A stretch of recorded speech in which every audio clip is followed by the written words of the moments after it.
is a full package andi. I mean, it's an emotional ride, but worth the watch. 3 hours. Yes, definitely, because India మొత్తం connect అవుతుంది. India మొత్తం బిచ్చగాళ్ళు ఉన్నారు, India మొత్తం rich people ఉన్నారు. So it's a bridge between both. బిచ్చగాళ్ళకి వేరే వాళ్ళ వల్ల ప్రాబ్లమ్స్ ఉండకూడదని చేశారు. చాలా అసలు టైం తెలియలేదు మాకు. సో ఇట్ వాస్, నేనైతే ఇంకోసారి ఖచ్చితంగా చూస్తాను. Highlight points is everybody's acting, the story line and the background score. చాలా ఆడియన్స్ థియేటర్ వరకు లాగే పాయింట్స్ ఏమైనా ఉన్నాయి అంటే ఈ పాయింట్ చూడొచ్చు వర్త్ ఇట్ అనేది? The story and the entire way how it has been executed. అందరూ ధనుష్ గారినే పొగుడుతున్నారు. ఓన్లీ ధనుష్ గారి యాక్టింగ్ అంటే అక్కడ పెద్ద పెద్ద stars. Dhanush is of course the top and others also made a very good job. Rashmika గారి ఇంపార్టెన్స్ అంత లేదా? ఉంది. She is also important for the movie. So Nagarjuna గారి డామినేటింగ్ అనిపించింది. కెమెరా చూడండి. డామినేటింగ్ అనిపించలేదు, బట్ కావాల్సినంత అనిపించింది. అన్న ఇప్పుడే కుబేరా మూవీ చూసాను. నాకు మూవీలో బాగా నచ్చిన ప్లాట్ ఏంటి అంటే సెకండ్ హాఫ్ బాగా నాకు ఇంట్రెస్టింగ్ అనిపించింది. ఫస్ట్ హాఫ్ సోగా ఉంది. సినిమాలో మైనస్ వచ్చేసి రన్ టైమ్ 3 hours 15 minutes అంతా పెట్టడం అది కరెక్ట్ కాదనిపించింది. ఒక 2.5 hours ఉంటే బాగుండేది. సినిమాలో ఇంకొక మేజర్ అసెట్స్ ఏంటంటే Nag sir, Dhanush and Rashmika madam and captain of the ship as యూజువల్గా శేఖర్ గారు స్క్రీన్ ప్లే చాలా ఎంగేజింగ్గా రాసుకున్నారు. సెకండ్ హాఫ్లో మాత్రం అదే కాన్సన్ట్రేషన్ని ఫస్ట్ హాఫ్లో కూడా పెట్టేది ఉంటే సినిమా ఇంకా నెక్స్ట్ లెవెల్లో ఉండేది. లవ్ స్టోరీ తర్వాత మనం ఆల్రెడీ శేఖర్ కమల్ గారి ప్రీవియస్ మూవీస్ చూసుకుంటే అన్ని లవ్ స్టోరీస్ మూవీస్ వచ్చాయి. But for the first time ఒక తన కంఫర్ట్ జోన్ని దాటి యాక్షన్ సీక్వెన్సెస్లోకి వచ్చారు. ఓకే, అక్కడి వరకు అయితే సక్సీడ్ అయ్యారు. అండ్ సినిమాలో ఇంకొక ఇక మనం మాట్లాడుకోవాల్సింది ఏంటంటే ధనుష్ గారి అవుట్ స్టాండింగ్ పెర్ఫార్మెన్స్ అన్న. సార్ మూవీ తర్వాత నెక్స్ట్ లెవెల్ పెర్ఫార్మెన్స్ ఇచ్చారు.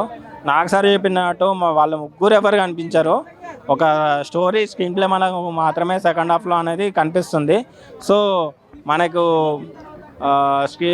క్లైమాక్స్ కూడా మనకు యాజ్ యూజువల్గా ఎండ్ అవుతుంది. బట్ ఈ స్టోరీ మోటో ఏంటంటే ఏ మనిషి ఏ పని చేసుకున్నా వాళ్ళ సెల్ఫ్ రెస్పెక్ట్ అనేది తగ్గదు. అది మనం ఎలా ఏ స్థాయిలో ఉన్నా కూడా డబ్బు అనేది మానిటర్ చేస్తుంది అనేది ఈ సినిమా కంక్లూజన్.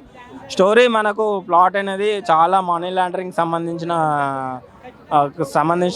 మూవీస్ కానీ స్టోరీస్ కానీ చాలా వచ్చాయి. కానీ స్క్రీన్ ప్లే ఎలా నరేట్ చేశారు అనేది డిపెండ్ అయి ఉంది.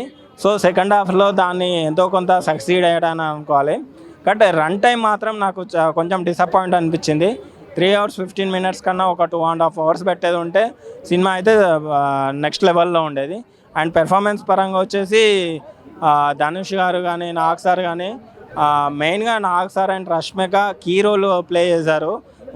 ధనుష్ గారు తనకు వచ్చిన ప్రాబ్లమ్స్ని కానీ కాన్సిక్వెన్సెస్ కానీ ఎలా ఫేస్ చేశారు అనేది మనకు సెకండ్ హాఫ్లో అనేది మొత్తం స్టోరీ బేస్ అయి ఉంటుంది.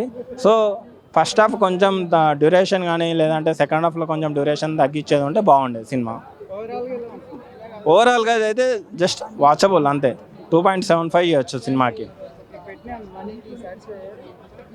పెట్టిన మనీకి సాటిస్ఫై అంటే కొంచెం డిసప్పాయింటెడే, ఎందుకంటే రన్ టైము మనకు అంతా లేదు. సో నాకు ఆ రన్ టైం దగ్గర అంతా అవసరం లేదనిపించింది. ఎందుకంటే స్టోరీ అనేది ముందుకు వెళ్ళదు, అది ఒకటి మైనస్. సో అక్కడ కొంచెం డిసప్పాయింట్ అనిపించింది. అదే రన్ టైం తక్కువ చేసి ఇంకొంచెం ఎలివేషన్స్ ఏమన్నా ఉండేది ఉంటే వర్తబుల్ అని చెప్పచ్చు. సినిమాకి అదొక్కటే మైనస్, నెక్స్ట్ లెవెల్లో వెళ్ళి ఉండేది. బట్ ఏంటంటే ఇప్పుడు ప్రజెంట్ వస్తున్న మూవీస్లో బెటర్. నిన్న 8 వసంతాలు మూవీ చూసాను, అది చాలా బాగుంది. మై పర్సనల్ సజెషన్, ఒక లవ్ స్టోరీని మీరు కొత్తగా చూడాలనుకుంటే మాత్రం ఆ మూవీ అయితే ఖచ్చితంగా చూడండి. డైలాగ్స్ కానీ బీజిఎం కానీ బాగున్నాయి.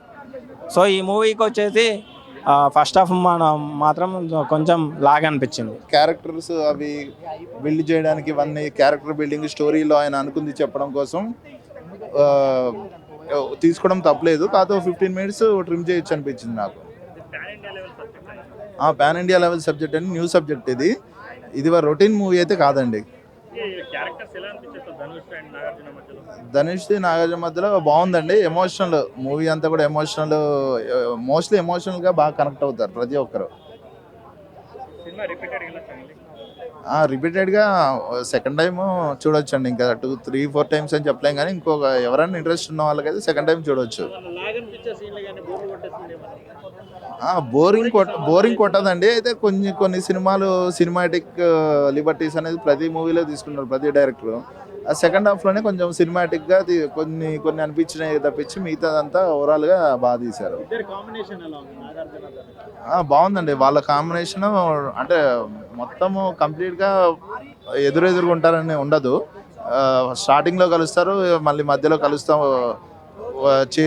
కలుస్తా పోతూ ఉంటారు. కానీ బాగుంది, ఉన్నంతలో వాళ్ళ స్క్రీన్ ప్రెజెన్స్ బాగుంది. 3.5 out of 5.